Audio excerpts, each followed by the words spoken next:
Bonjour, hola, and hello, everybody. You are listening to Worldwide Tea. It is the International Drag Race podcast where every single week we recap and reevaluate and celebrate and articulate our feelings about all of the wonderful international seasons of RuPaul's Drag Race, of which you will notice that none are running right now, but that's not stopping us, dagnabbit. As always, I am Evan Sadi from Pop Matters.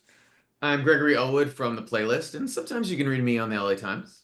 And y'all, it's been a week. Let me tell you right now, it feels interesting because we are Worldwide Tea. We know some certainty over here, but we're never going to talk about things that aren't officially mentioned over here. I will say, however, as much as we are very much in a very strange international off season right now, we do have word that, France All Stars is maybe filming. Some of the potential cast members are extremely exciting and intriguing over here, but there's been some wonderful things, including this last week out here in the wonderful drag capital that is LA. Sorry, New York. There's been actually it was Greg who was able to at Showgirls saw some of our favorite international UK queens swing on by. I did, and it was in case anyone is in LA for the next 3 weeks. Naomi Smalls is doing a residency. I mean, I don't know if she's really calling it that, but she's booked for the next 3 weeks. She sort of went above and beyond. She did a super cool number. She actually had afterwards. Morgan McMichaels, who hosts it, was talking about how she had showed up at 5 p.m. to rehearse it. Like no one shows up to rehearse at Showgirl. She really commits. Like Naomi cares about every little detail. She was incredible. But the two other big guests were Crystal Versace and DeDeLicious, who are sort of on a mini US tour. I think they were just up in Seattle, maybe Friday night. And I think they're going to Toronto, or they're going to Canada maybe, or back to New York, or they were on New York. But anyway, they did a bunch of stops here, and they had done this last year too. I'm also hoping maybe it means one or two of them are showing up on some Wow Presents content. Mhm. Maybe that's one of the reasons why they were in LA. They had a nice break, like a couple days here to do stuff. But the big surprise, and maybe it shouldn't have been surprise. Listen, Naomi was incredible, always great, and I want to talk about that when we get to someone else later down the road in this episode. But DeDeLicious was unfucking believable. Like such an incredible performer, so good, Evan, so good. Had the crowd eating out of her hands. Just really impressive. Like if you ever have a chance to see her, I know it sounds like DeDeLicious. Like I would go see you'd probably say to yourself, I'd see 20 other UK queens before her. No, if you want a good time, go see DeDeLicious. Yeah. Well, let's not forget, because I was talking about it after you posted some stuff, which, by the way, Worldwide Tea Podcast Instagram, Greg has some great videos, which some of the queens have noticed, by the way. So if you're not there, you're missing out. That's all I'm saying. But in mentioning it, my husband was reminding me, it's just like on her season UK5, I always was counting her out or wanting her to go, and then she would do a lip sync, and it's like, oh god damn it, she's got that thing, she's got that energy and that presence, which is great. So now a little bit removed from it, now actually out there and performing, I can only imagine how much more refined it is. And actually, I don't even have to imagine because the videos, her face, she serves so effing hard on that thing. It was really cool to see. And she's still pretty young. She's not Yeah. she's got so much more to go. And she was just super great. I thought Crystal was good. I like Crystal. I don't dislike Crystal. I don't think she should be the rep for GAS. But I will tell you this, I think both Evan and I, we both have friends who only watch the English language versions, maybe watch Canada and maybe watch UK.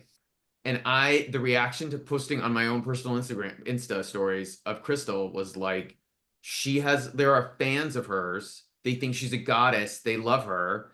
I don't get it. But and also you see her in person and I'm not trying to read, but it was no, I'm not going to say it. But she's a winner. She's super talented. She's a great performer. She knows how to move her body. She knows how to work a room. But Dee just there's a shockingly star quality to her that you would not have expected. Yeah. Well, if they ever, I mean, weren't you the one? I'm pretty sure we could talk about this in confidence. There were rumors of a UK only All Stars, which seems silly, but I think there was some talks about it at some point. No, not for now. We're down the road. It's rumors Got it. down the road that it would happen. Maybe that we don't know. I don't know if I believe it, but I feel Yeah, like a again, year from rumors now here. we'll know We're not talking more. about Like, unconfirmed things on Worldwide Tea. What we and are talking also, about. Oh, go but ahead. wait, I was just gonna say, also, it's one of those things that the BBC is a public corporation. They always announce what they've renewed and what they haven't. So Mhm. it could be a year from now where we're hearing them announce that, or it's part of a government like report in the UK that this has been commissioned. So they're Right. always announcing their commissions. Mhm. But one other thing I was gonna just uh quickly, and actually, I've lost my train of thought. Guys, it's been a crazy weekend. Oscar voting starts this week. I'm on fumes, man. Last night I was at the PGA Awards, and it's just been. I moderated a Q&A with Robert. It's just been a lot, but we are here, and this is my distraction, and I'm so glad that we are here because Absolutely. Evan, we are going to talk about what all our fans want us to talk about, at least our US fans, or Uh-huh. maybe our friends. We're going to talk about season 17 because Yeah, we're almost halfway through. which is crazy, and yet we're still much like our much beloved season 14. We're just not sending any girls home, truth be told. Before we get into it, though, just a quick reminder for anyone who's listening to the first time: in this house of love, we genuinely believe that all drag is valid, and no queen ever deserves online hate. And as American entertainment journalists, we may not get every cultural reference and appreciate corrections, which, for this US season, we would appreciate corrections if we get something wrong. And there are truly some great queens who simply aren't good at Drag Race, but we celebrate them all the same, several of which are on this season. But we are still having a wonderful time. We actually have kind of a hit list because we're about halfway through. We don't just want to just do an episode recap purely on here. Greg has some great topics to break it down to. So let's just hit one by one. Greg's what's the top of your list? So the top of my list is something that really shocked me. Sometimes ratings come in a little later, especially for cable, Mm-hmm. and sometimes for streaming, or they're and also in case for some streaming, in case anyone cares, this is such an industry newisha. What's the word I'm looking for? Niche. Um, yes, niche. Uh, the Nielsen sends the streaming ratings to their clients who are the streamers, the television networks, the media companies, but publicly releases it 4 weeks later. So if you see something that says, oh my gosh, this was such a big hit on Amazon Prime, like Mm-hmm. they already knew about it like weeks Right. before or ago.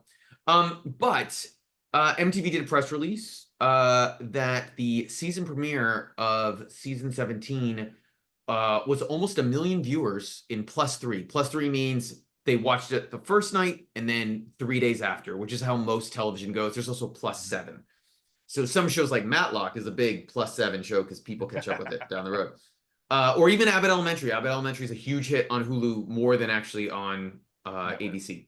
Yeah. So it did almost 1 million, which is huge, and it's the highest premiere ratings the show has had in 12 years. And for cable and the shrinking cable viewership and the shrinking just broadcast viewership outside of sports, that is wild. Yeah. And I gotta be honest, Evan, I did not feel this heat online. I did, but granted, I'm not on the ugly site anymore as much as possible. But even then, when I've randomly had to open it for something, I haven't seen the likes on Drag Race stuff as high as before. But this is sort of crazy. Are you surprised by this many people showed up to watch the premiere? Well, for me, I want to say no, but be only because at this point it's become such utterly appointment viewing.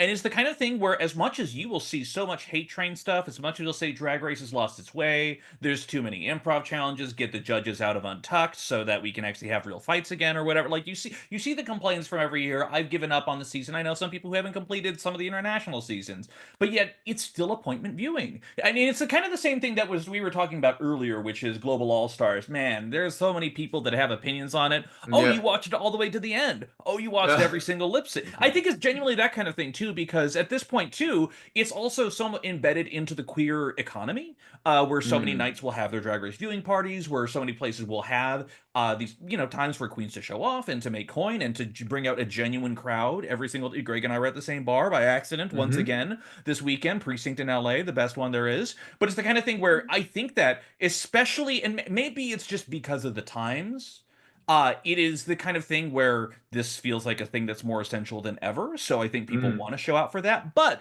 the thing that does surprise me is that sometimes I feel like, and I will talk about this a little bit later on. The show tends to sometimes cast queens that you may know. There might be a stunt casting. They always yeah. try to want to have something to bring on there. Season 15, yes, you had the TikTok twins, of course, Sugar and Spice, but also anyone who knew Sasha Colby knew that that was going to be a point of Yeah. viewing. That was unquestionably on here. Here, this season, all young queens, all for the most part unknown, unheard of quantities across the board. So I was kind of surprised by that, but then as it turns out, that is ending up being one of the strengths of the season too. And the one thing I will say is that some of the more discourse I'm seeing online isn't necessarily even about the challenges or even the runways, but the untucked fights. I'm seeing so much more about that than I have almost anything else. Because even the plain Jane fights, which were so, mean spirited last season, didn't get the same traction that some of these ones are getting right now. Yeah, I feel like I did not watch a lot of Untucked last year. I sort of dropped off for the first Right. time last year. But I remember Plain sort of saved most of her stuff for the like workroom or the stage. She 100%. didn't go nuts in the Untucked. Right. I agree with you on everything you've said. I do think what's just most shocking about it is usually when they've had a huge, relatively strong premiere, it's because of the guest judge who showed up. And this was Katy Perry, who at the time when they recorded it, they thought, oh, Katy has a comeback album. This will be a thing. Like, and also Katy Perry can like go to sleep every night knowing she has 55 million monthly stream Mhm. like listeners on Spotify. Like it isn't going away. Like she's like a legacy artist, like to so many, I don't know who, like people around the world. Yeah. She has a hardcore fan base. Yeah. People will spend $12 to see the Lifetimes tour. I'm sure. I'm positive. I don't know if the LA show is sold out yet. I think she's only doing one date at the Forum. I was like, holy shit. Yeah, I know, just one. Like maybe I'm wrong. Again, correct us if we're wrong. Also, by the way, we forgot to say this. If you're listening on Spotify or on Apple Podcasts or even on YouTube, watching us on YouTube, subscribe, share, comment, vote, please. We're begging you. Give us a review, even if it's 1 star. Give us something out there. But back to this. So the idea that Katy Perry, like last year was Ariana Grande, it's been Lady Mhm. Gaga, it's been Charlize Theron on All Star. It's like they've had bigger names that they promoted like crazy, Mhm. and they sort of didn't promote Katy. Like they knew what happened, and they Right. were like, "Here's one of our." She was like in the montage of guest judges, and But it wasn't like we're centering the premiere around it. It's not Night of a mm, Thousand Katy Perry's Runway or anything. Yeah. and let me tell you, when that All Star promo comes up, people will go, "Whoa!" when they see Chapel and Miley coming back. So Yeah. like or Chapel for the first time, but Miley coming back too. So Yeah. it's just I just it's I wanted to be the first thing we talked about because I thought it was just wild. But Evan, we need to talk about the discourse of all discourses. Mhm. It's not about banning trans kids from, doing sports. It's not about, ICE, going through neighborhoods and putting up signs or people who supporting ICE doing that. I think it's not about the wildfires. Like the big discourse where we live here in Los Angeles is of the Slasian diva herself, the icon that is Discovered Joella. by Katy Perry, no less. Speaking of Katy Perry, so Evan, I want to ask you, what do you think of Joella? It's so fascinating because here's the thing where and I think we may have talked about this ever so briefly previously in some of our other Mm, recaps, but she possesses that distinct, unique brand of delusion that is so specific to certain queens. It's like I'm not sure if mm. it's necessarily like Gia Gunn level. I'm not sure if it's Andalita La Perversa level, but it's that kind of thing where it's just this degree of just they have this self-designed idea of fabulousness that they are projecting that just doesn't concur with anything else around them. Like I love it when other queens are just like, I have this incredible fierce runway package, and they look around and see what everyone else is doing, and they're like, ah, fuck. Like they just kind of acknowledge that like they are in the presence of queens who are really putting it through. I have seen so many, as much as there have some people have been like, oh, when she said, at least I didn't die a local girl, that was just a reference to the Selena Estides skit from season 15. It's like, you can't tell that to some of the girls because dressed as Mm. short. But I've seen the podcast that Meatball hosts where she is actually wearing the giant, quilt hot pocket look herself. You know, it is the kind, I've seen cameos that she's done where she introduces herself as the Slasian diva of Los Angeles again. It might be delusion, but she is fully playing into it to a degree that I'm not sure every other queen. I think that she is not necessarily going to be an all-timer queen, but my God, she has that brand of just amazing navel gazing that I just, and the navel is bedazzled, of course, that is just unlike anything else. So as much as it's like, man, I'm glad she went home, I also have to agree. She was, whether you like it or not, she was iconic on all of her episodes that she did, unquestionably.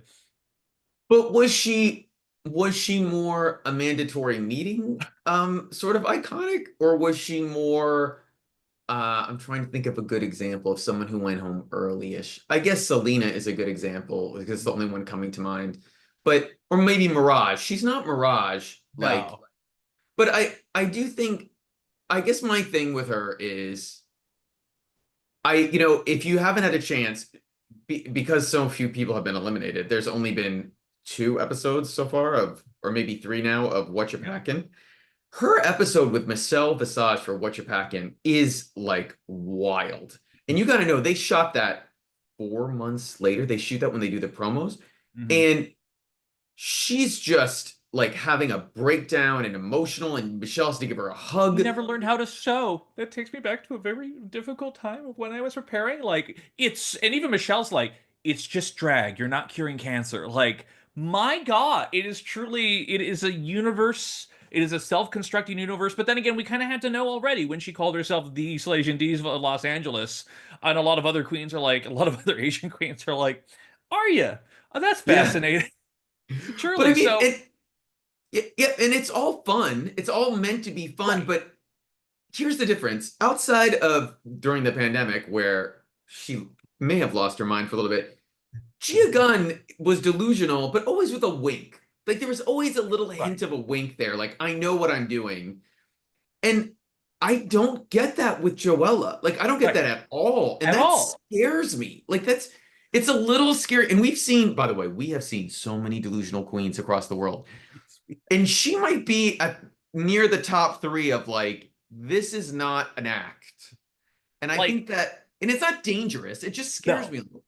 It's honestly it's closer to Melinda Verga than anything else, I Yeah, would say. Because someone who just again, like they live and die by this. Like this is their life. Like a lot of some other queens are like at least have self-conscious or at least self-commentary which they can do it themselves. And here there's no filter between the fantasy and what they're experiencing in real time. And that's just their life as it is, which is why a lot of the other queens are just there's a compilation of eye rolls that you can see from any of them at any given point too. So, still well, iconic, yeah, but yeah.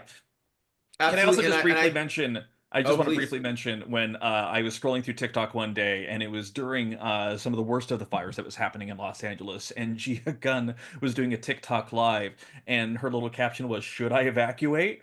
As if she was asking her audience, like, "I don't know, should I?" I'm like, "I don't know, Gia. That seems like something that you shouldn't really outsource. I think you might want to make that determination yourself." But that's just me. She could have been also super high. That was at night. Like it was the whole thing. Like that happened at like 8 o'clock. She could have been just like end of day high. The last thing I want to say about Joella, because you brought up Melinda, I think you are sort of putting out into the world that if there is another Canada versus the world season, Joella, forget All Stars. Just send her to Canada. Just send her to the other delusional queens in Canada. Who knows what could happen?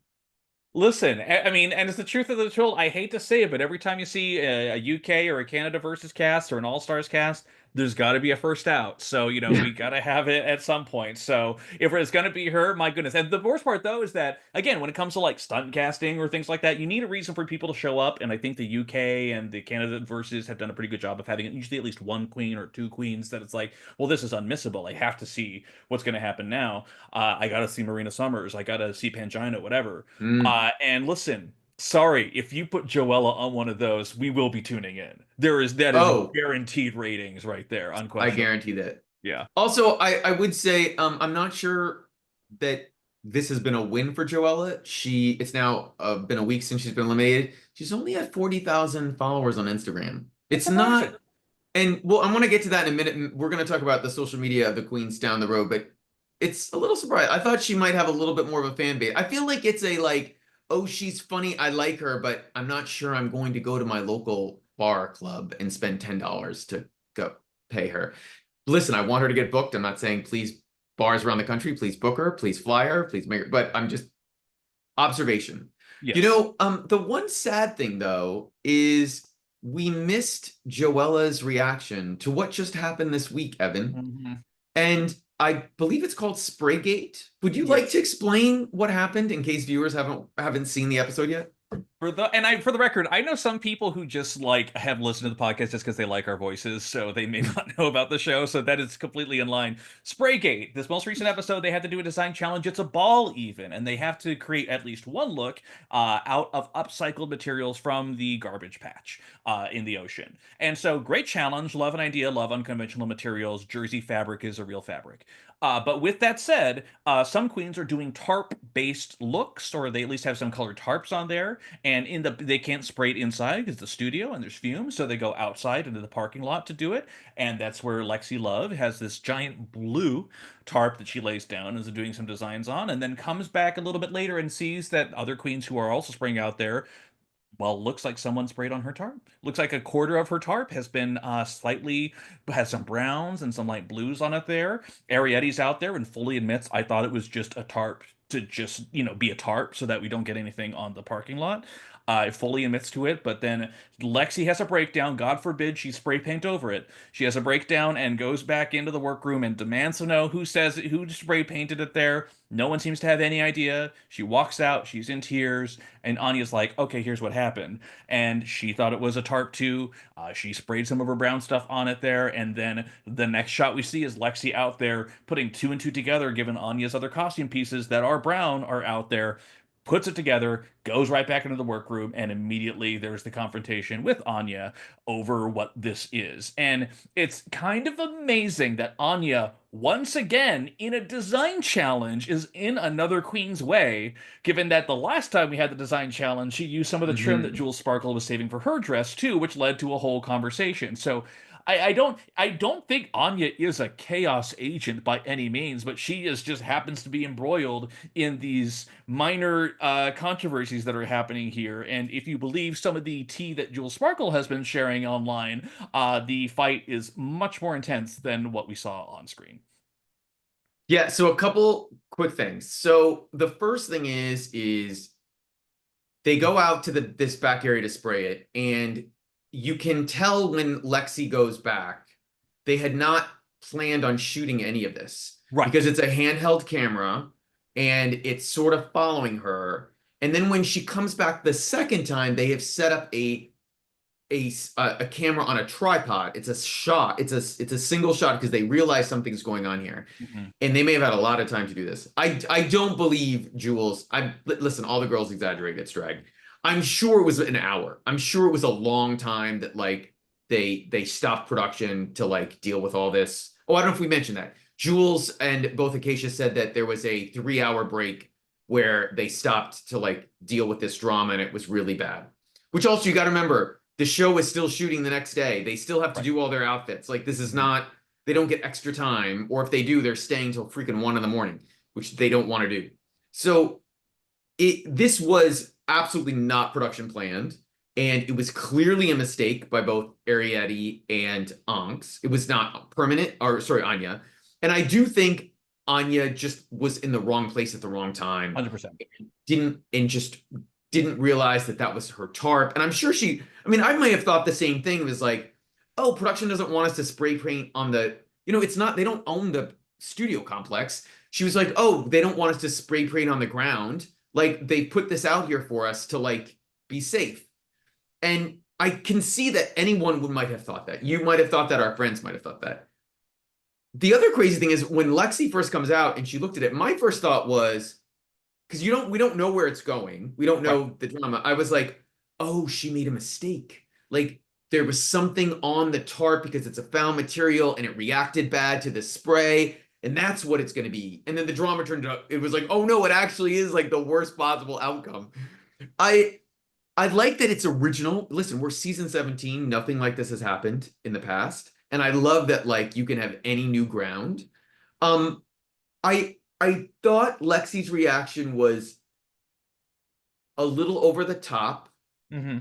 but I know she really wanted to win this episode because she thinks of herself. Remember, she thinks of herself as a design queen. She does found materials, and I think remember if I remember correctly, she was disappointed. She was just safe for the first design challenge where she like was recreating the couture runway with Mm-hmm.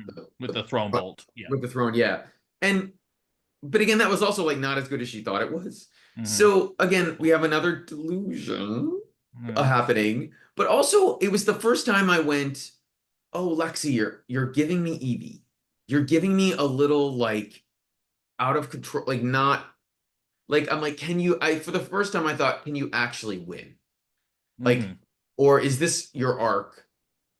Or but also she's still 100. She has the most followers of any queen so far on the season. Yeah. So, but it I don't know what I I thought what was even more interesting was they came in the next day to make up, and I can't tell if it was real or if they were just like we can't go. They were all like, let's have a you know let's keep it calm so that we can keep moving forward because we all want to win. Like what did you think of the next day when they came in and sort of had that kumbaya moment?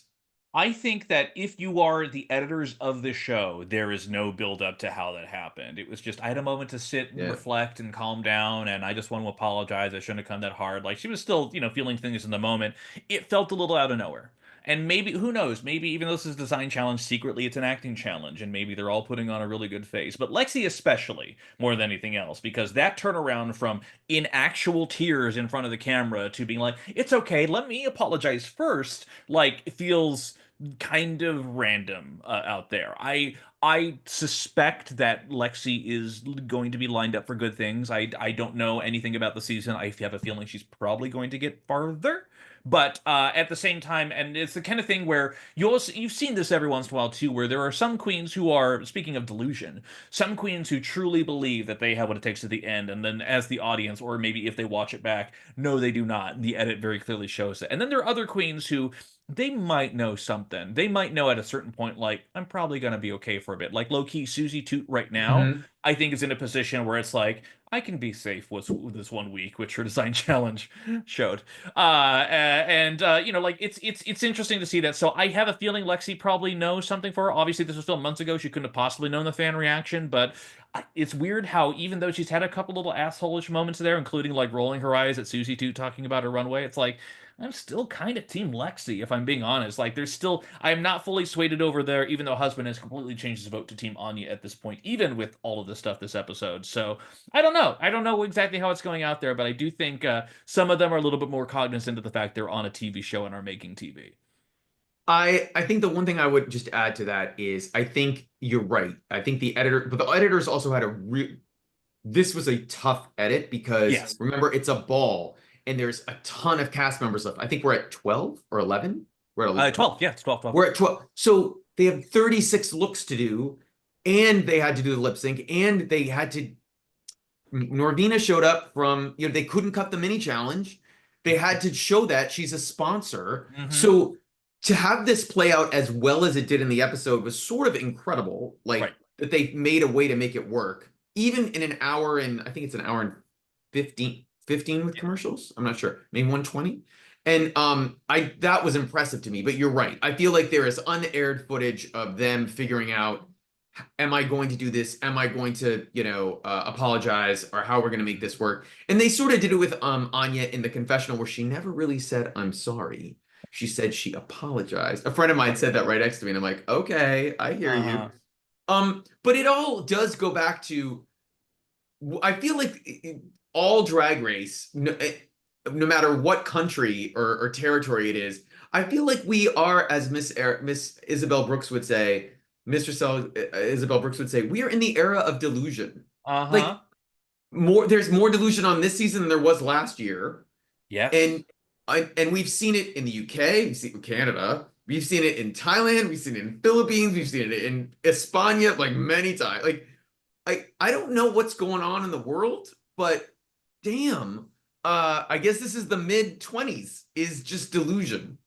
I mean, listen, we don't have to get too political on here, but very clearly there are a lot of politicians who are very much in the rules don't apply to us. This is the reality Yeah. that we're living in kind of thing. And I think some of that is bleeding out to a couple things. I did a write-up of the Grammys recently, and I talked about, how Will Smith showed up there, which a lot of people Ugh. thought was not the best move because he's banned from the Oscars, but the Grammys they're okay. I mean, like, yes, he did have a genuine connection to Quincy Jones for that tribute there, but it's the thing where as I mentioned in my article for Pop Matters about it, it was, and listen, I still love the editors let it go through.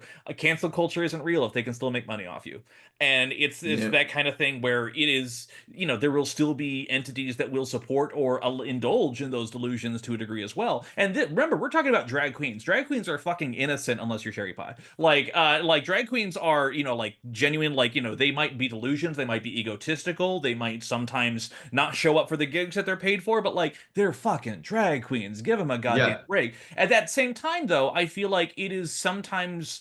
I'm not saying that, justifying anything here, but I think sometimes if you escape into a world enough times that it becomes your fantasy. I mean, truth be told, if we're talking about delusion, and if we're going to talk about some of the other delusional queens that are on this season, I think the template for delusion is Valentina. And I do feel like that is a queen who, and she said outright on there, like, this doesn't make sense with my fantasy. Like, I think she very Mm. much is the embodiment of living in a world of her own design, and anything else that comes in there doesn't feel correct or it doesn't match with her reality. And like, Joella is a much more less refined version of adopting to that reality. But it is, you can see it across a couple different queens from this cast. In fact, earlier we were talking about the rundown for this episode. You had highlighted a couple queens that you feel like are Yep. suffering from drag delusion. Do you want to go into a couple of Yeah. Before I do, I do want to say the show does have a history of this, and I think Valentina was the modern version. But even Tammy Brown, like them? she was living in her own world delusion. Like she wasn't there to play the game. Like that is in effect her own delusion in how she was viewing the world. I'm Laganja Estranja, like hands down, was delusional on her season. If it And ain't then green, I'm not interested. exactly. And also on that same season, who is the queen who Bianca hated, went home after the first episode with the terrible nose? Oh my Oh God. my God, why am I forgetting her name? Uh and she has a Magnolia Crawford. Magnolia Crawford. Delusional. And I even Yes. feel like Bianca might have said that like in her confessional or later on talked about it. So it's not unknown. It's not like something Right. that hasn't, been through the series, but it just feels more concentrated. I think what shocked me this year is it's to me all drag queens should be delusional. You need the confidence. You need to go out on stage. You need to project that you believe what you are doing, as any performer should. It's in the context of a competition though, where it becomes like eyebrow raising. Like, are you okay? So Mhm. Hormona literally being eliminated and mad, like she wasn't Yeah. the one of the top five angriest we've ever seen. But you could tell she was not happy that she left. She wasn't Sin, what's her name? Dahlia Sin. Dahlia Sin, thank you, Yeah. who stormed off the stage. But when she went into at the end of this week's episode, she went into the workroom to do the lipstick message, and she's just like, "I was gonna make it to the end." And my friends and I went, "What? You really thought you were gonna make it to the end? How?" And I love that for her, and you need that to like agree to do this. But you also there, I guess the humbleness is like not there. We talked about Joella. Acacia also feels like, as someone who is slightly grounded to the cast, also has delusions that her drag is way better than it is. And then I have not been watching, as I mentioned before, Untucked, but a friend of mine was telling me that Lana Ja'Rae has been in every episode safe, wondering why she wasn't high. And I'm like, wait, what? Like, girl, like, I get it. It makes good television. I know a tiny bit in the back of their head. They're like, oh, I have to make good TV. I have to make good TV because that's how I'll stay. But at some point, it's like you're going to alienate your fans. You're going to alienate the fan base. Right. Well, and the thing is that you have to give something for them to hold on to at the same time, because Yeah. it was so great during the walkthrough of the last episode when she's just like, well, the last design challenge, I thought I was going to be in the top. And Rue's like, actually, you were this close to being in the bottom. So, maybe check that a little bit there. But the episode prior had a somewhat already iconic fight where people are coming for Susie Toot's look, and Susie Toot handles it like a pro, being like, I love you, but no, my look is fierce, and the judges said it, otherwise I wouldn't be in the top. But then Arietti, who was definitely in her feelings about it, it's like, I think I did better than some of the other girls. Name them. Oh, you want me to name them? And goes around and points them out. Like Lana, who, by the way, that whole Untucked was like quiet and reserved and didn't want to talk about shit except when it came to trying to come for Susie Toot. Like, she's very much in her feels about something, but it's like, give us something. I mean, truth be told, my whole thing about her drag aesthetic right now is that put on even a fucking A cup. Just the smallest thing will do great wonders for your frame right now, because right now it is flat chested all the way straight through. A surprising number of flat chested queens that are having it Yeah. already this season, which is a choice, certainly, but like just a little bit will give you so much more vavoom. But at the same time, it's like I'm kind of thinking about last in season 16 when it was, I'm sorry, season 15, Robin Fierce, a queen who was there.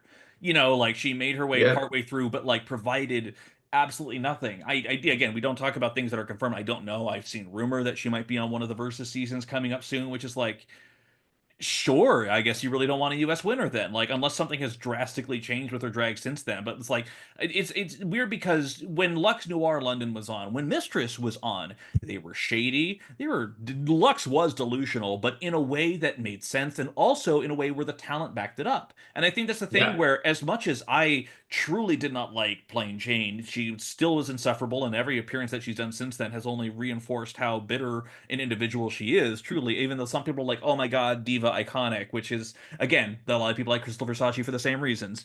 But at the same time, like, I don't know what Lana's giving outside of that. At least with Lex Noir Mm. London, I was like, oh god, you're fucking insufferable. And then partway through, it's like, ah, god damn it, you're a good designer. You are funny. You actually have talent. Like, I kind Yeah. of am forced into those things. And even with Plain Jane, who I still don't like as an individual, I was forced to a couple times be like, yes, you are iconic. Should she have won 4 challenges? I don't know about that. But Mm. like she did have, something to back it up, which unfortunately, she was good in the last challenge, when they were doing the sketches, but Acacia is there, certainly low key. The runs are kind of giving me Eve 6000 from Drag Race, Canada's Drag Race 2, a Oh, queen wow. who came in unwarrantedly confident. I can sing, I can dance, I can do everything. And then it's like, can you? And then did well in one acting challenge, and then that was it. Like it was like, okay, cool, great. And she was much funnier online since then. She's really found her niche. But like, none of those other queens are giving it. I don't know. I don't know. I sort of miss the era of sugar canes where you just come in and you just do solid work and Yeah. you're not too delusional and a little, mini Wang. It's a little mini Wang. Like Mhm. gonna do good work. I'm just gonna let all these other girls have like do their thing and just react, which can also be great television.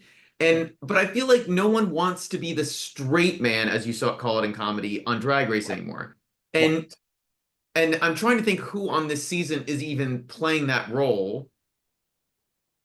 I And I don't really think there is really anyone, Well, they're too. attacking Susie. I guess I would have said Crystal, but she doesn't talk. They don't show her talking very much in the edit. And I love Crystal's doing a great run, He and is. it's wild. Maybe Lydia B. Collins. Lydia is not like doing anything like out crazy. Like Lydia's there to have great interaction with Rue, but she's not really there. Like she's not arguing that much with her Mm. drag queen, whatever.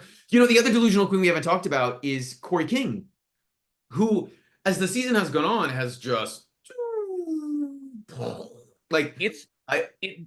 the thing that's so appealing to me, and this is one of those things where, a couple episodes for those who are listening to Worldwide T, we did a reaction to the Meet the Queens, and it's so Yep. interesting how normally I don't really fuck with Meet the Queens that much because like their interviews may not necessarily portray who Hmm. they are, or it may not necessarily give insight into, like how they behave on the season on there. But this one was pretty good. Like I locked into Hormona pretty early on. I still think she was pretty entertaining all the way straight through. Was she built for Drag Race? Probably not. But like, I certainly liked she was I thought one of the funnier people on there. And low key Corey King. Corey King is amazing to me because she is not delivering Drag Race level drag that you need to. Mm-mm. And she is 8,000% unbothered. She's not egotistical. She's never arguing that I should have won. Even when Arietti was doing that, oh, you want me to name him? You. I didn't. He's like, I think you did a garbage job this week, and she's like, yeah, I agree. Like she was so unfazed and unbothered by it, and she's kind of like, I don't think she's gonna win. I don't think she's gonna win on any future season she gets invited back to. But she's like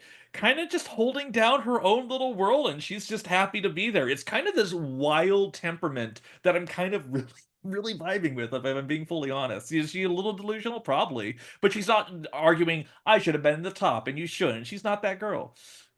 That brings us to our next topic because this is a very interesting season. It is when you look at the cast after the season, you can always go back and say, oh, this is what they cast. They were hoping for A, B, C, and D. They were Mhm. hoping this queen would do this. They were hoping this queen would do that.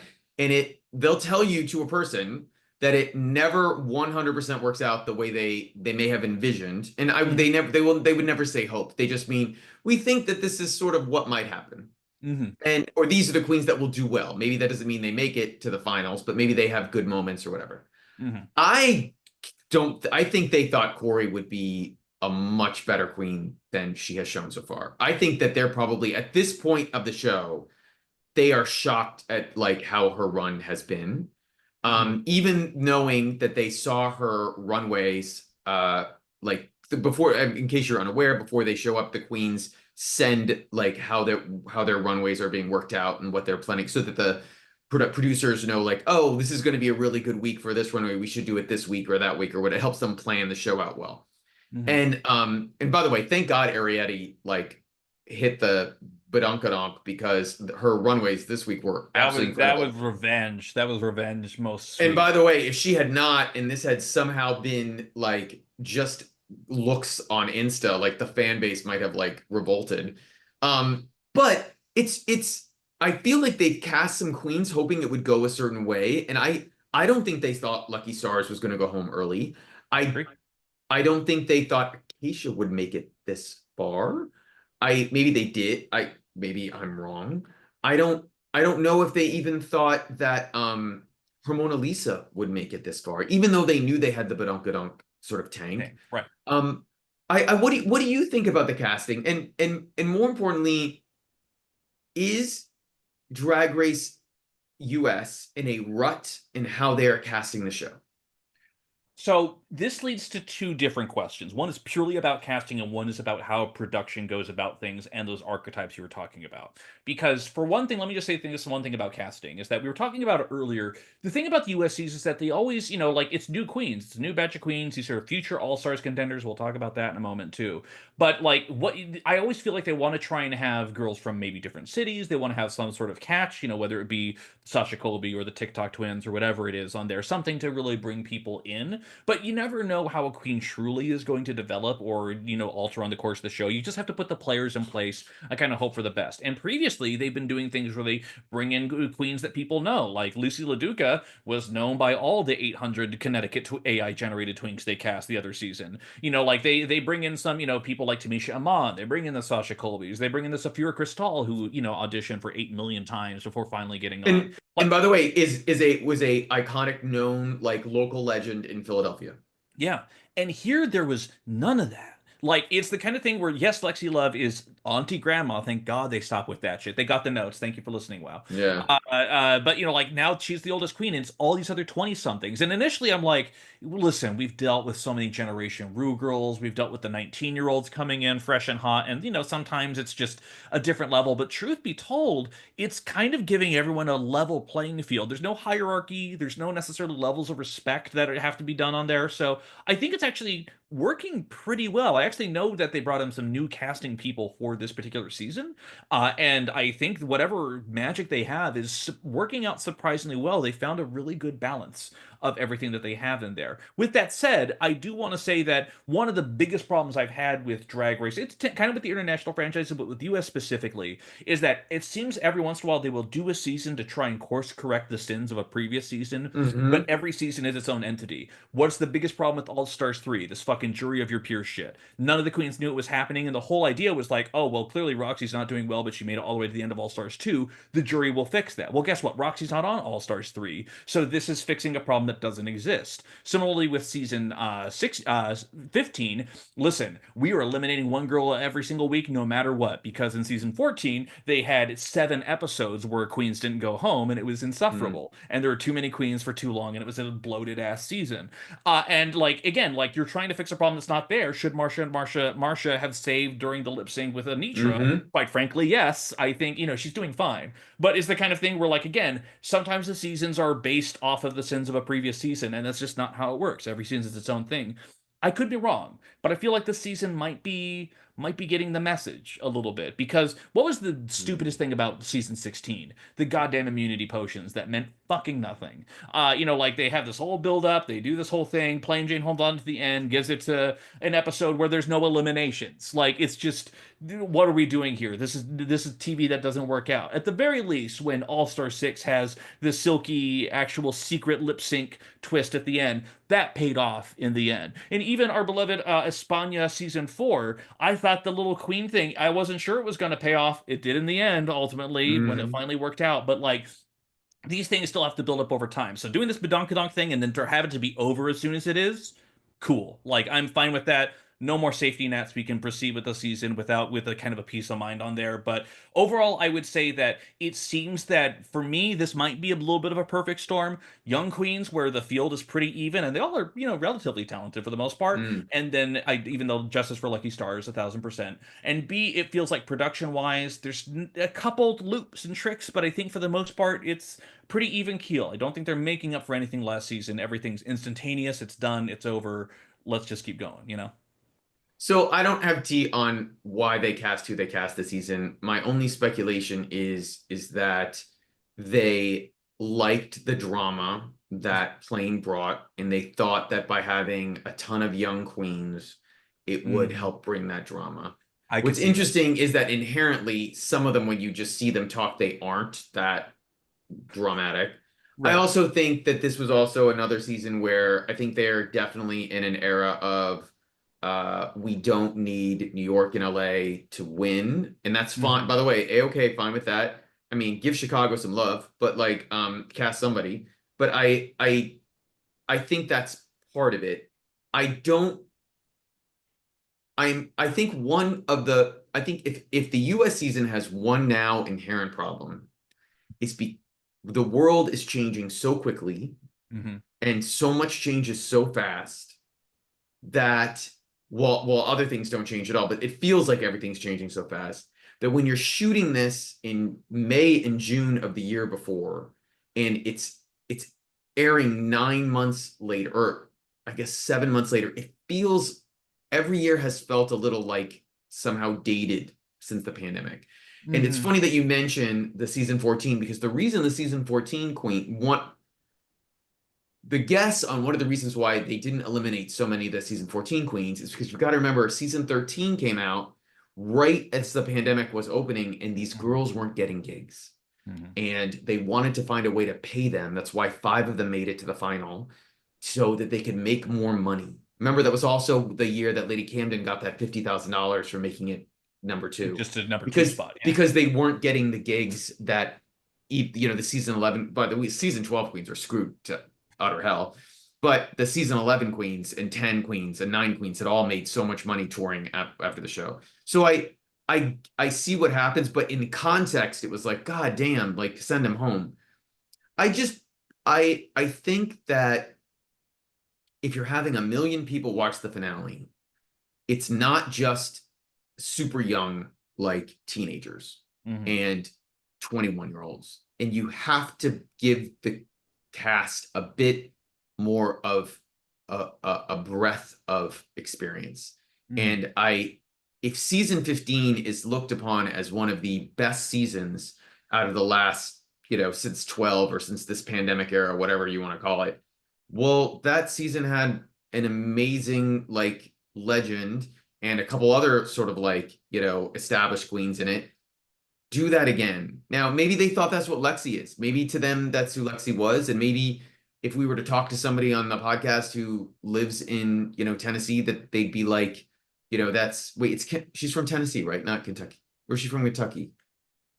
I have to Wait, pull it Lexi's up now. from, maybe she's from Kentucky. Oh, maybe she's from Kentucky. Anyway, from her city, they'd be like, no, no, she's our Sasha Colby. Like that's who it is. We're so excited. And maybe we're missing that sort of perspective, but I, that's my one thing where I hope they can fix that next time. Yeah, But Louisville, by the way. Yes, oh, yeah, Louisville, yeah, Kentucky. Yeah. I was thinking like she's not in a state where she's worried about drag being canceled. right. Kentucky ain't canceling drag. Andy Bashir ain't letting that happen. Mm. But let's talk about one other random question. This week's episode saw the welcome return of Law Roach in the number 3 chair. No Mhm. Carson, No Carson, no Ross, no no TS. TS, Yeah. and a friend of mine who works for Parade magazine did an interview with him this week and Mm. wrote a headline saying that La Roche is finally a permanent judge, and I raised an eyebrow. And I sent it to my friends at MTV and have not got an answer yet, but from my interactions, I don't think that's 100% set. And I'm curious, did you like having Law back? I And did. would you like him also as a permanent judge in the rotation? I would. Genuinely. You got to keep in mind for me, Legendary, one of the first shows that Yeah. launched with HBO Max, was the fucking T. Which, speaking of Kiona, which speaking of Hmm. Aja, I mean, like so many, just Honey Honey Balenciaga. Balenciaga? Yeah, hello. Like genuinely iconic scene. Like, is it hard to try and turn Ballroom into a Rue style format competition show? And are there issues with it? Yes, but you had Naomi there. You had Deshaun Wesley. You had, I mean, Megan Thee Stallion was your judge, and when you couldn't get her, you get Kiki Palmer. Like, just an inspired group of people that they have. But Law Roach, as fucking insufferable as sometimes he could be, will bring you the drama. And the fact that he was so, I mean, like, I feel like, at this point it's become so cliche, like all of the Ross and Carson jokes that you come to expect over this time on here. And here he is talking about your outfit looks like bags of cocaine.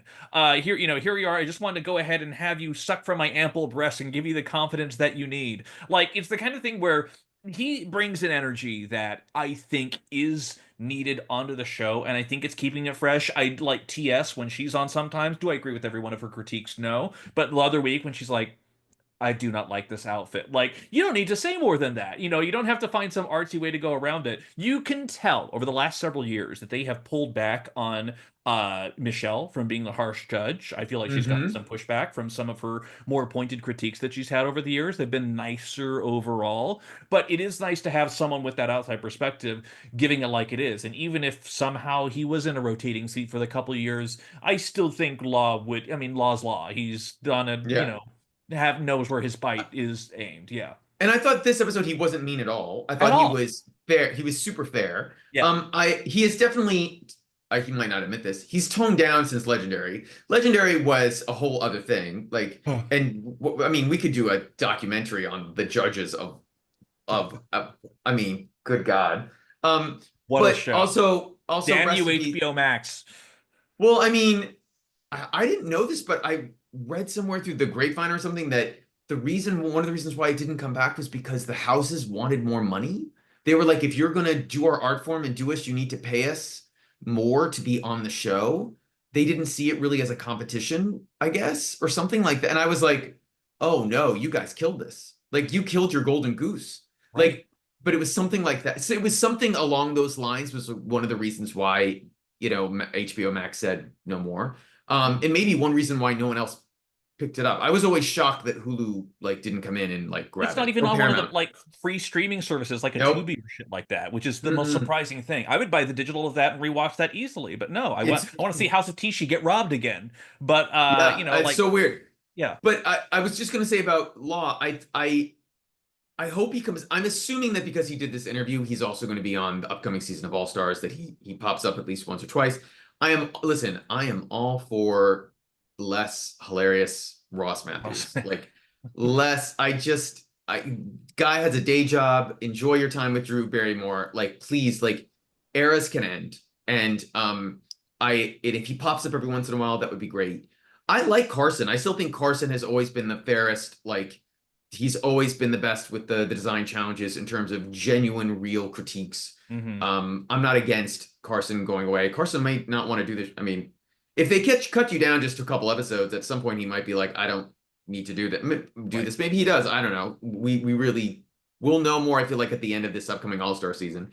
But I do hope Law comes back. I have this little gut instinct though, and it's all speculation. There's no tea here. I don't know if Rue likes having someone that big a personality next to her. Do you know what I mean? Mhm. Like it's okay if it's like for as a guest judge, but for 4 episodes, 3 episodes, I don't know. What do you think?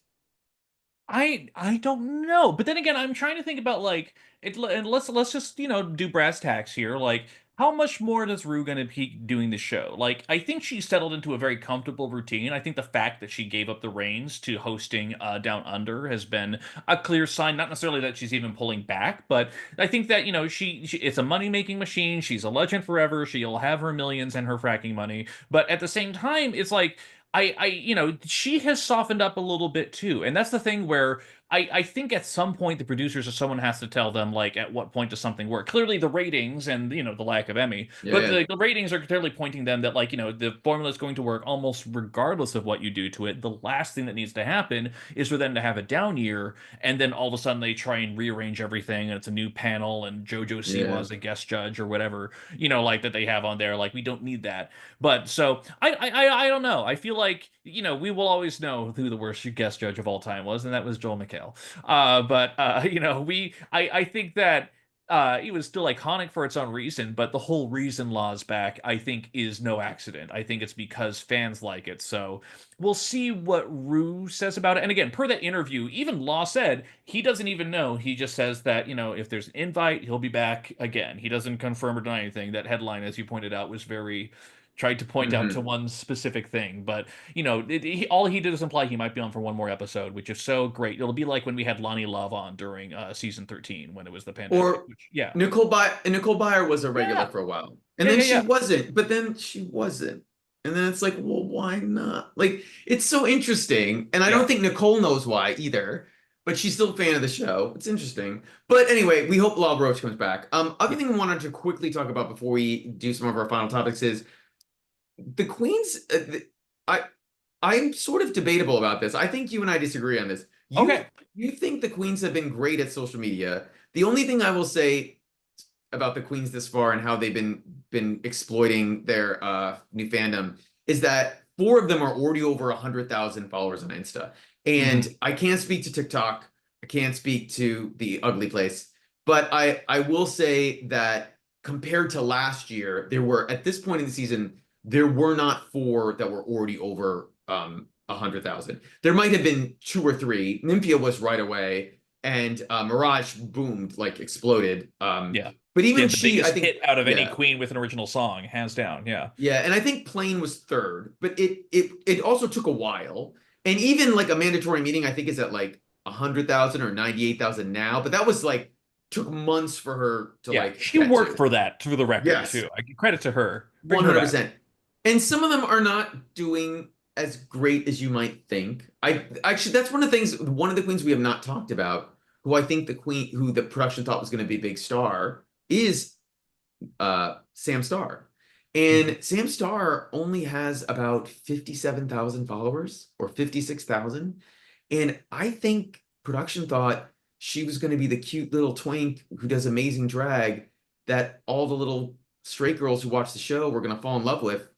And I don't know if that's happening, and I don't think he's doing anything to not make it happen. So Yeah. actually, what do you think about the social media in general, and what do you think about Sam Starr's popularity? Sam Star? You means that Sam Star? Well, let me tell you. Here's the one thing I will say about any of the girls right now. The one who I can imitate the best is is Jules Sparkles.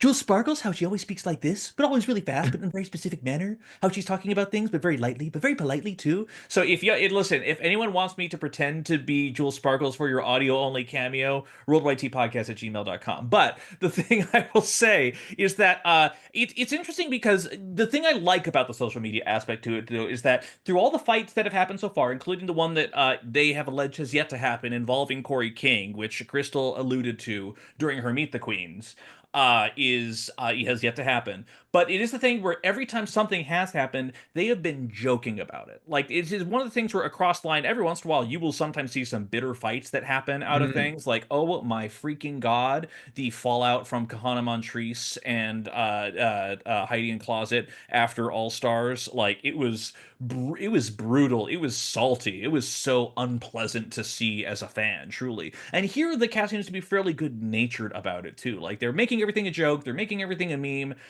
Joella sometimes is included and sometimes not, but like they're having fun with it too. And that's the thing I like about it. How well they're doing on the socials is its own thing. But the thing I will say though is that I gotta give credit where credit's due. Corey King has been fucking killing it on the social game too. She's been doing multiple cameos as Susie Toot.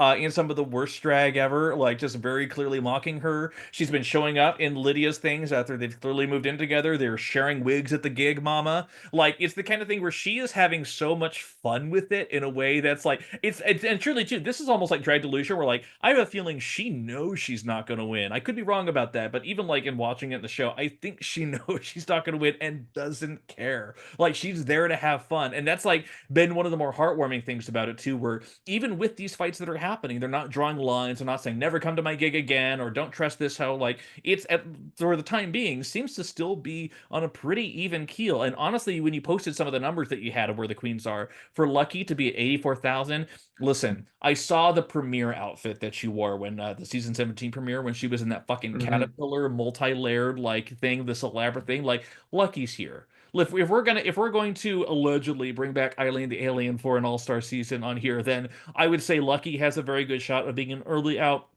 fan favorite. Truly the halal bay of her era. Yeah.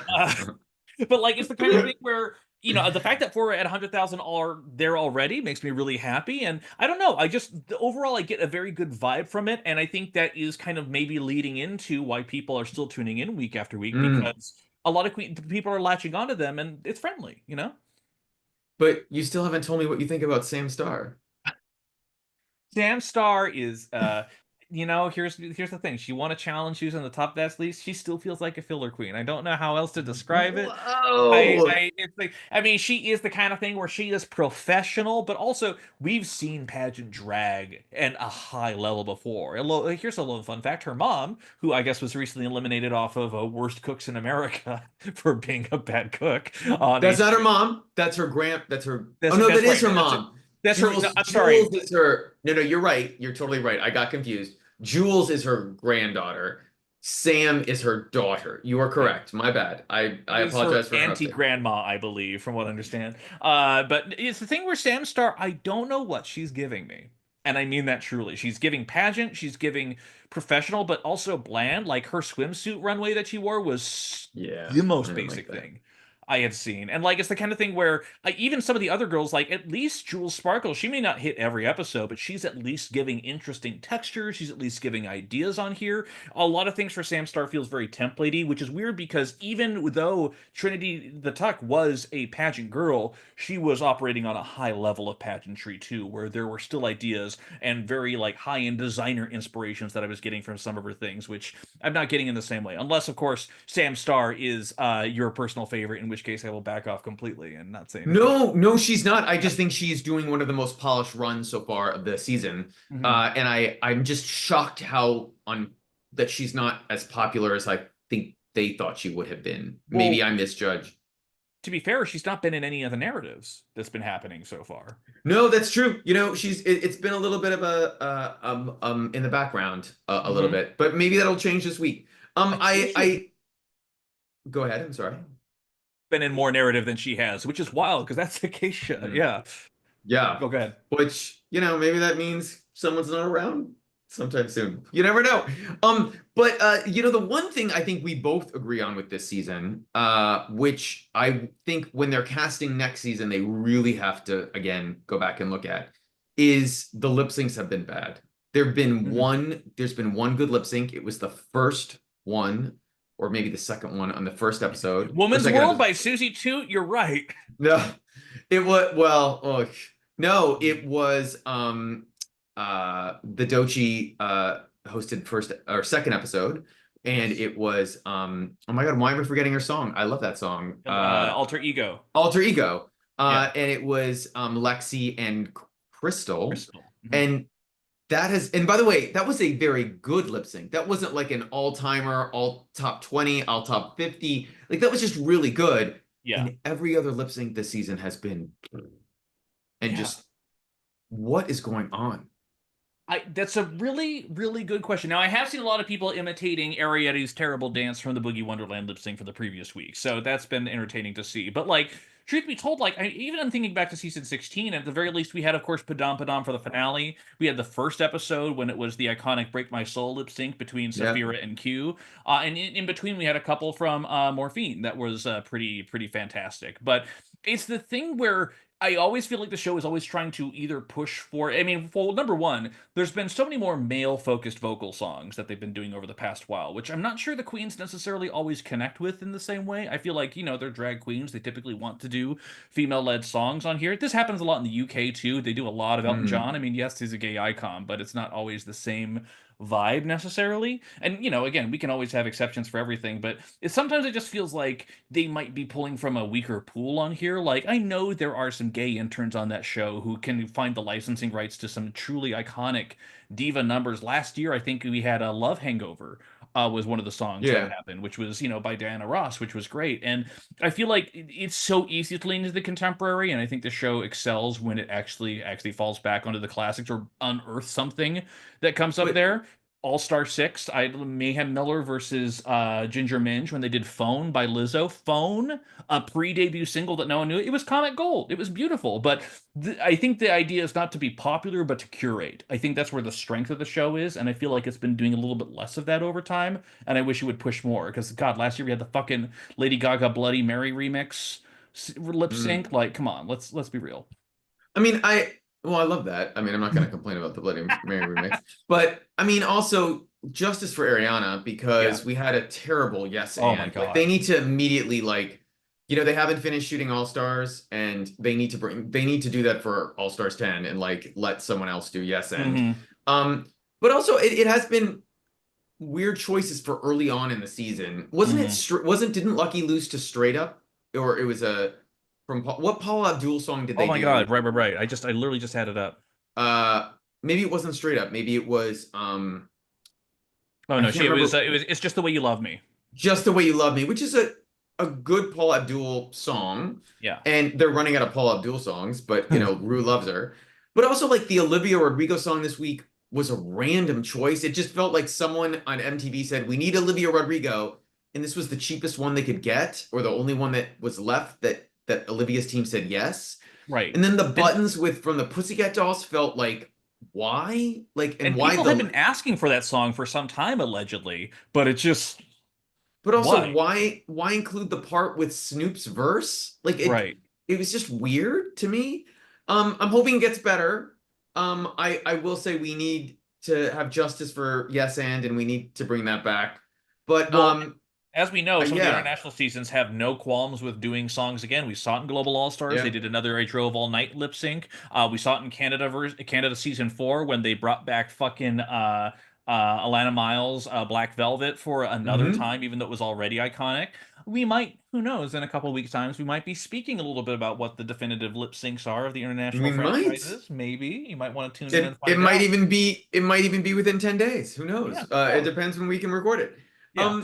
But I also want to to just sort of ask you before, we come close to the end of this. A monumental single just dropped less than a week ago at the Grammys, Mhm. and drag queens everywhere have been cutting up outfits and getting in their abracadabra. And I'm curious, so do you think it will be the finale lip sync for season 17, or which they have not shot yet, or will they save it for the All Stars 10 finale? Here's the thing. I could see them saving it for a finale. We know for a fact there's going to be a chapel song probably in All Stars 10. I also feel like her catalog is deep enough they could pull a Femininomenon, they could pull something else for the finale right now and do it. But then again, Padam Padam was also kind of a surprise choice when they did that last time too. So I don't know. I feel like the Gaga would be too soon, but also I don't know. I feel like that's something you'd want to say for All Stars personally. I would go to Vegas and bet it will be either the top two lip sync for season 17 or the top two lip sync for All Stars 10. I Which think both, I could be the latter, yeah. which to clarify, both have not shot yet. Like Mhm.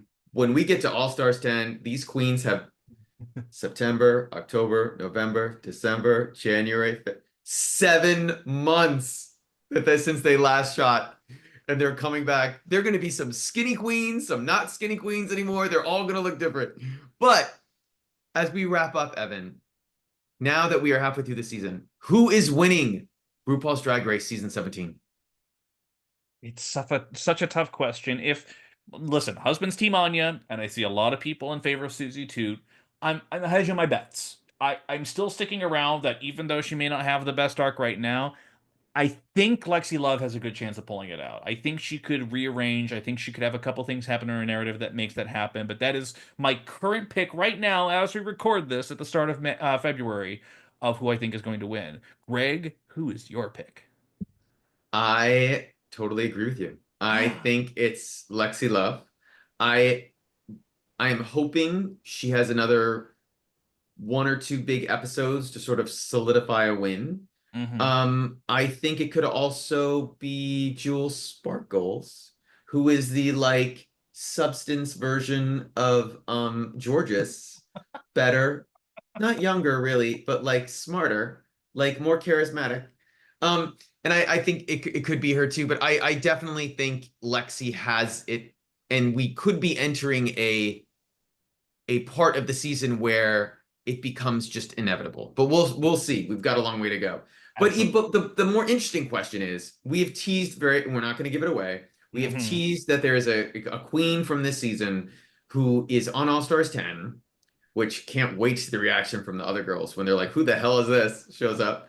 Uh, but if when they're casting in theory All Stars 11, who do you think from season 17 would be a good All Stars queen? Or one or more, not just one queen. It could be multiple. Yeah.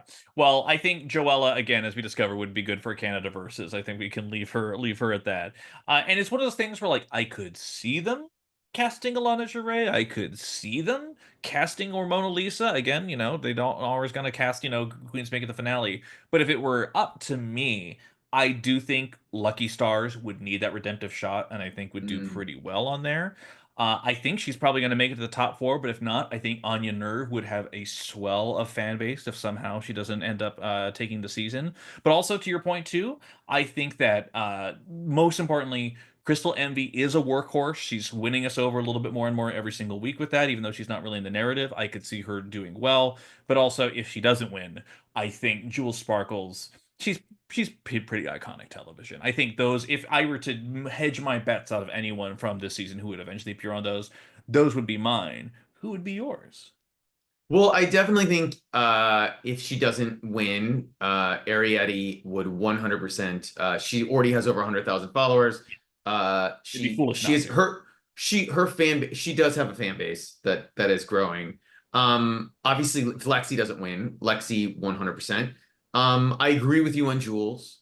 Uh, Susie's gotten very popular. She just crossed 100,000 followers. I I don't know. I I don't know. I'm not on the Susie camp. I'd rather see Plasma or Marsha on an All Stars before Susie, but Mhm. maybe down the road. I do think Anya and Sam Starr have a shot Hmm. down the road. I don't think they'd be immediate bring them backs. Right. I do think Arietti and Jules would be how soon can we get them on? I would agree. And that would be my take. And I am also wondering if are we going to enter an era soon where they just start sending the girls to the other versus seasons instead of, established All-Stars queens. But I Hmm. think we might be many years away from that. But I think they need to start doing that personally. That's just my take. Corey King is going to confirm for Global All Stars. You heard it here first. She will be the U.S. Well, that's a great way to make sure the U.S. doesn't win Global All Stars too. It's Corey King. Damn, Well, damn. Corey.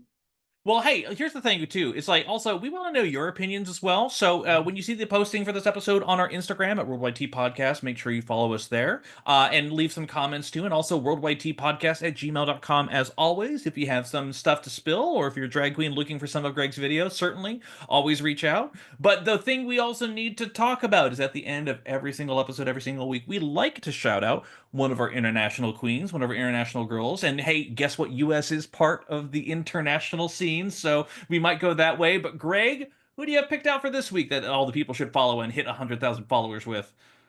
I'm sorry, I'm just thinking of the asshole in Washington somehow like withdrawing RuPaul's Drag Race from the international drag race scene. Um uh I we've withdrawn. We're no longer a part of The WoW Summit. the WoW Summit. Um my pick this week, we've already talked about her, and if she comes to your neck of the woods, or if you happen to be in the UK, go see DeDeLicious. She's fantastic. Yes. She is just a great performer and worth the follow, worth the love, so that BBC casts her on something down the road. Mm-hmm. Absolutely. Great pick. And again, Worldwide Tea podcast, Instagram, look at the videos. They're fantastic. She serves it so hard. I cannot recommend that enough for anyone listening right now. Uh, my pick, here's the thing. So for those who listened, the other week we did our Global All-Stars fan casting. It was a lot of fun too. But it Mm. was also I saw a TikTok recently of some of the red carpet interviews that happened during DragCon UK, which of course we also covered on a previous episode. And they're talking about like some queens. Who would you want to cast for your lip sync assassin on your season? Who would be your fashion girly? And this isn't my pick, but it was surprised by a number of the UK queens that said Starlet. Which is like Oh yeah. Starlet. But they said that since the show, she's done a lot of growth, she's done a lot of growing. And so I kind of got on this kick of like looking up designers. But one of the designers that really caught my eye comes off of Greg's pick for who he thinks Espana should represent on the season, which of course none other than Sarah. I'm sorry for France, for Sarah Forever, who of course is amazing and incredible. And then looking up some of her looks, I ended up and I went down a deep rabbit hole on this one here. But I got to talk about Kasha Lena. Kasha Lena is a drag king performer in France who does a lot of, I'd say, a surprising amount of moo cow looks, which I was not expecting. Their pronouns are they, she, and he. But most importantly, they are a designer. They do a lot of fabric-based design looks. And when I started looking up their catalog, because they have an Instagram both for themselves as a drag performer as well as a designer too. And the designer one has less than 1,000, which is insane because they've done looks for Aphrodite Amour from France. Mm. They did the entrance look for Sarah Forever. They did the finale look for actually the top two lip sync look for Ruby on the Nail in France as well. And it was just like, oh wait, so they're really like that level of designer, and yet somehow they don't have 1,000 followers. It blew my absolute goddamn mind. Their designer Instagram is Kasha Couture, but they currently just perform.